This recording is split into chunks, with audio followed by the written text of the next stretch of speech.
खरगोश के कारनामे। बहुत दिन गुजरे। एक जंगल में सब जानवर इकट्ठे रहा करते थे। वो सब एक ही थाली में खाना खाते, एक ही चश्मे में पानी पीते, गर्मियों में मिलजुल कर काम करते और सर्दियों में एक ही गाड़ में आराम करते। उन सब जानवरों को मक्खन खाने का बड़ा शौक था। उनके मक्खन का ज़ख़ीरा भी एक ही था। जब किसी को ज़रूरत होती तो वो थोड़ा सा मक्खन निकाल कर खा लेता। एक दिन उन्होंने देखा कि किसी ने बहुत सारा मक्खन चुरा लिया है। सब जानवरों को बड़ी तशवीश हुई। उन्होंने फैसला किया कि हर रोज़ एक जानवर सारी रात जागकर पहरा दे। पहली बारी रीछ की आई। वो मक्खन के मर्तबान के सामने बैठ गया। बैठे बैठे रीछ की टांगें दर्द करने लगीं। रात के पिछले पहर बार खब्बर खब्बर की आवाज़ सुनाने दी। रीछ के कान खड़े हो गए। कोई आहिस्ता आहिस्ता कह रहा था, बेरी के दरख्त वाले छत्ते में सुराख हो गया है, सारा शहद बाहर जा रहा है। भैया रीछ होते तो उन्हें बता देता। रीछ को शहद खाने का बड़ा शौकीन था। वो सब कुछ भूल भाल कर बाहर की तरफ लपका। उधर खरगोश अंदर आया और मक्खन का मटमान निकाल कर जी भर करके मक्खन खाया और रीछ के आने से पहले बाहर चला गया। बेचारा रीछ नाकाम वापस लौटा। अगली सुबह जानवरों ने मक्खन कम पाया तो उन्होंने रीछ को बहुत बुरा भला कहा और सजा के तौर पर साल भर के लिए उसका मक्खन बंद कर दिया। अगले दिन कुत्ते की बारी थी। वो दिन भर पहरा देते हुए थक गया। रात को फिर खरगोश आया। उसने कुत्ते को जोर से सलाम किया। हेलो भैया, भू भू भू, कैसे मिजाज है? कुत्ता बोला, सुबह से बैठे बैठे तंग आ गया हूँ। खरगोश बोला, तो आओ जरा दौड़ लगाएं। कुत्ता को दौड़ लगाने का बहुत शौकीन था। झट तैयार हो गया। खरगोश ने कहा, मैं घास में दौड़ता हुआ लंबा चक्कर काटकर पल तक जाता हूँ। तुम सड़क से जाओ, देखते हैं पहले कौन हाथ लगाकर वापस लौटता है। कुत्ता मान गया। दौड़ शुरू हुई। खरगोश घास में कुछ दौड़ा दौड़ा फिर दुबक कर बैठ गया।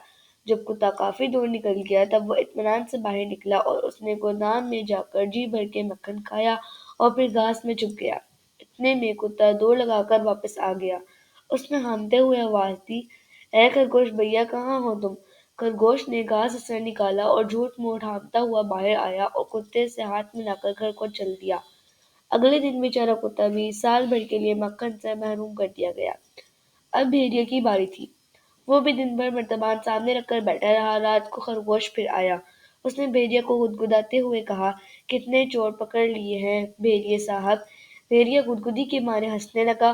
खरगोश ने और ज्यादा गुदगुदाते हुए कहा, इतना नहीं हंसा करते भेड़िया भैया। भेड़िया और जोर जोर से हंसने लगा। उसे गुदगुदी बहुत होती थी। खरगोश ने दोनों हाथों से गुदगुदाते हुए कहा, जो ज्यादा हंसता है वही ज्यादा रोता भी है। भेड़िया हंसते हंसते अपनी कुर्सी से लग गया और जमीन पर लौटने फूटने लगा। खरगोश ने उसे कुर्सी पर बिठाया और घर झाड़ने के बहाने उसकी आहिस्ता आहिस्ता मालिश करने लगा। मालिश से जो आराम मिला तो भेड़िया सो गया। तब खरगोश अंदर गया। उसने जी भरकर मक्खन खाया और अपने घर की राह ली। अगले दिन भेड़िया का भी वही हश्र हुआ। साल भर के लिए मक्खन बंद। अब लोमड़ी की बारी थी। रात को फिर खरगोश आया। ओहो, आज लोमड़ी भैया की बारी है। खरगोश ने कहा, कितने चोर पकड़ लिए हैं भैया जी? लोमड़ी ने बेजाय से कहा, सुबह से बैठे बैठे तंग आ गया हूँ। खरगोश बोला, तो आओ आंख मचोली खेलें, और अगर चोर आ गया तब? खरगोश बोला, हम दोनों उसका भरता बना देंगे।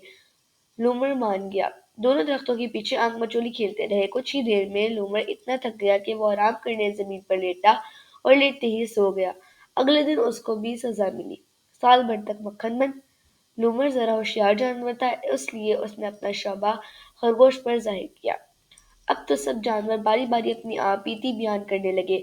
सबको यकीन हो गया कि खरगोश चालाकी से मक्खन चुरा लेता है, लेकिन खरगोश को मक्खन चुराते हुए किसी ने देखा नहीं था।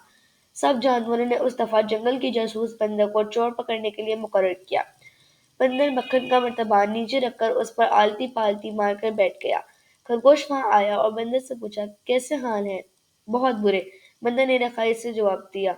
सुबह से सर दर्द और जुकाम है। तो आइए सैर को चलें। खरगोश बोला, नहीं, बिल्कुल मूड नहीं है। बंदर खाई रखाई से बोला, आंख मचोली भी नहीं खेलोगे? खरगोश ने अश्तियाक से पूछा। बंदर बोला, मुझे बच्चों के खेल पसंद नहीं आते। खरगोश ने रानी से पूछा, तो फिर कौन सा खेल पसंद है तुम्हें? बंदर बोला, रस्साकशी। खरगोश मान गया। बंदर ने झटपट खरगोश की दुम से रस्सा बांधा, उसका दूसरा सर दरख्त से बांधा और कहा, खींचे रस्सा। अब खरगोश रस्सा खींचने में मसरूफ रहा। उधर बंदर सब जानवरों को बुला लाया। खरगोश उन्हें आते देखकर चौंका हुआ और सारी बात भाग गया। उसने दुम चुराने की कोशिश की लेकिन कामयाब न हो सका। बेचारा खरगोश पकड़ा ही गया और मक्खन चुराने का इतराफ कर लिया। जानवरों ने सजा के तौर पर उसकी दुम काट दी और उसके कानों को जोर जोर से खींचा। कहते हैं मियाँ खरगोश तब से तन्हा तन्हा है और उनके कान भी लंबे हैं। उस दिन से खरगोश जंगल के जानवरों से अलहदा रहता है।